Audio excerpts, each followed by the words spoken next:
अस्सलाम वालेकुम नाजरीन, इस्तेमाल मैं की हूं साबिर इजाजत देती अब्बासी है, और आप जिसे देख रहे हैं रोजाना पिया हमदर्द जाता टीवी। है। अमेरिकी सबसे पहले फूड एंड चलते ड्रग हैं इस वीडियो की एडमिनिस्ट्रेशन, जानिब। अगर आप निहारी में गधे के गोश्त का सुनकर परेशान है तो फिक्र ना करें, क्योंकि अमेरिकी इदारे सेहत ने एक ऐसी चीज में कॉकरोच के इस्तेमाल की इजाजत दे दी है जिसे रोजाना पिया जाता है। अमेरिकी food and drug administration (FDA) ने कहा है कि कॉफी में 10% तक कॉकरोचेस काबिल कबूल हैं। मतलब अगर आपका दिल कहे मजेदार, तो समझ लें काली काली कॉफी में कुछ कुछ कॉकरोच का रंग भी शामिल है। वही कॉफी जो सुबह के नाश्ते से रात के खाने तक कभी भी कहीं भी कोई भी महंगे तरीन पैसों में पीने के लिए तैयार रहता है। जब उसी कॉफी के बीन्स की अफजाइश शुरू होती है तो बड़ी तादाद में कॉकरोचेस इन बीन्स को खाने के चक्कर में उनके साथ चिपक जाते हैं। कॉफी की मजेदार खुशबू कीड़ों को अपने अंदर ऐसे खींचती है जैसे शहद की मक्खी फूल को।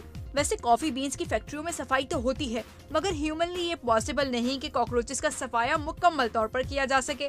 लिहाजा तकरीबन 10% तक कॉकरोचेस कॉफी के साथ ग्राइंड हो जाते हैं। यही वजह है कि अमेरिकी फूड एंड ड्रग एडमिनिस्ट्रेशन ने 10% तक हशराती आलूदगी यानी कीड़े मकोड़ों की आमेजिश को कॉफी में काबिल कबूल करार दे रखा है। कॉफी की इस हकीकत का सुराग पहली बार 1980 में मिला था, जब एक प्रोफेसर ने बताया कि कॉफी पीने से उन्हें वही एलर्जी होती है जो कॉकरोचेस के काटने से होती है। तो जो लोग प्री ग्राउंड कॉफी के शौकीन हैं, उनके लिए शायद ये खबर एक एक्स्ट्रा प्रोटीन शेक जैसी है। तो अगली बार जब खुशबू के साथ पहला घूंट लें, तो हो सकता है जायका सिर्फ कॉफी का ना हो, बल्कि शायद कॉकरोच भी उसमें ऐड हो।